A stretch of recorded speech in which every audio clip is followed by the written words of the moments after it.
একজন বাক প্রতিবন্ধীকে আমরা সমাজের বোঝা হিসেবে দেখতে চাই না।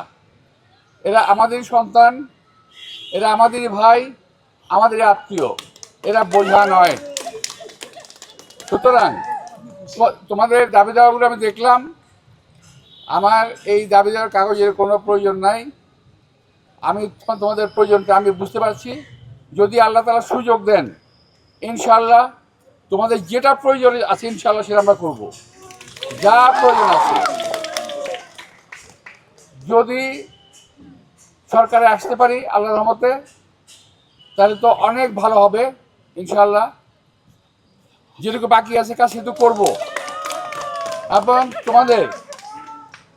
তোমাদের আমার আসলে ঠিক প্রতিবন্ধী বলতে একটু কষ্ট হয়। আমি ওই শব্দটা ব্যবহার করতে চাই না। আমি যদি আজকে সত্যি কথা বলতে, যদি আমার একটা সন্তান যদি প্রতিবন্ধী হতো, যেটা আমি করতাম সেটাই আমি করবো ইনশাল্লাহ। তোমাদের সমাজে প্রতিষ্ঠিত হওয়ার জন্যে, তোমাদের জীবনের স্বাচ্ছন্দ্য আনার জন্যে আমাদের যা করা দরকার একজন মানুষ হিসেবে আমি উপলব্ধি করে ইনশাল্লাহ নির্বাচনের পর আমরা সেই ব্যবস্থা শুরু করবো ইনশাল্লাহ। হবে না, তোমাদের আরও অনেক প্রয়োজন আছে যেগুলো তোমরা লিখতে পারো নাই। এই প্রয়োজনটা আমরা বুঝি, তোমাদের প্রয়োজনটা আমরা বুঝতে পারি, এবং তোমাদের কষ্টটা আমি আসলে বুঝতে পারতাম, কিন্তু অন্তর দিয়ে অনুধাবন করতে পারি নাই। আমি খুবই দুঃখিত ক্ষমা প্রার্থী। আমি আজকে বুঝতে পারছি তোমাদের সমস্যাটা কত মারাত্মক, অনেক মারাত্মক এর সমস্যা। এই সমস্যা নিয়ে একজনের মানুষের বেঁচে থাকা এবং তোমাদের যারা বাপ মা আছে তাদেরও টিকে থাকা খুবই ডিফিকাল্ট, খুবই কষ্টকর। সুতরাং তোমাদেরকে আমরা কখনোই সমাজের বোঝা হিসেবে ভাবতে চাই না। আমরা চাই তোমরা আমাদের সমাজে একটা করে সম্পদ।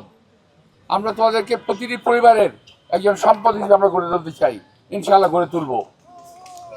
তোমাদের সবাইকে আন্তরিক শুভেচ্ছা জানিয়ে তোমরা ভালো থাকো, ভালো থাকবে, এবং যে কোনো প্রয়োজনে আমি যে কদিন বেঁচে আছি, যে কোনো সময় যে কোনো অবস্থায় আমাকে তোমরা স্মরণ করো ইনশাআল্লাহ। আমি তোমাদের পাশে এসে দাঁড়াবো।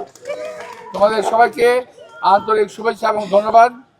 আমি অনেকে তোমাদেরকে বলছি ভোটের প্রচারণা করতে, আসলে আমি তোমাদেরকে করতে বলবো না করতে বলবো। যদি ভালো লাগে তোমরা করতে পারো, যদি কষ্ট হয় করার কোনো প্রয়োজন নাই। আমি বুঝতে পারছি তোমাদেরকে, যদি ভালো লাগে তোমরা করবে, আর প্রয়োজন নাই। তো তোমরা আমাকে যে সমর্থন দিয়েছ এটা আমার জন্য অনেক বেশি। আমি অত্যন্ত আনন্দিত, অত্যন্ত খুশি। আমি তোমাদের সবাইকে আন্তরিক শুভেচ্ছা এবং ধন্যবাদ। আমি আশা করছি আল্লাহর রহমতে। আরেকটা কথা বলছি, আমি বলতে ভুলে গেছি, যাদের চিকিৎসা করিয়ে এই অসুবিধা থেকে মুক্ত করা সম্ভব, যদি এমন কেউ থাকে, তাদেরকে প্রয়োজন পড়লে সরকারিভাবে না হলেও আমি ব্যক্তিগত পর্যায়ে তাদের আমি চিকিৎসা করাবো। যাদের মুক্তি পাওয়া সম্ভব, আমি জানি না সম্ভব কিনা, আমার জানা নেই এটা সম্বন্ধে, আমি এক্সপার্ট না। তো যদি সম্ভব হয়, আমি আবার বলছি, যদি সরকারিভাবে না হয় আমি ব্যক্তিগতভাবে কাজটা আমি করব। যদি একজন লোকের একটা বাচ্চার মুখে যদি আমি কথা ফুটাতে পারি, একজন বাচ্চার মুখে যদি হাসি দেখতে পারি, সেটাই আমার জীবনের সার্থকতা হবে। সবাইকে ধন্যবাদ। আসসালামু আলাইকুম।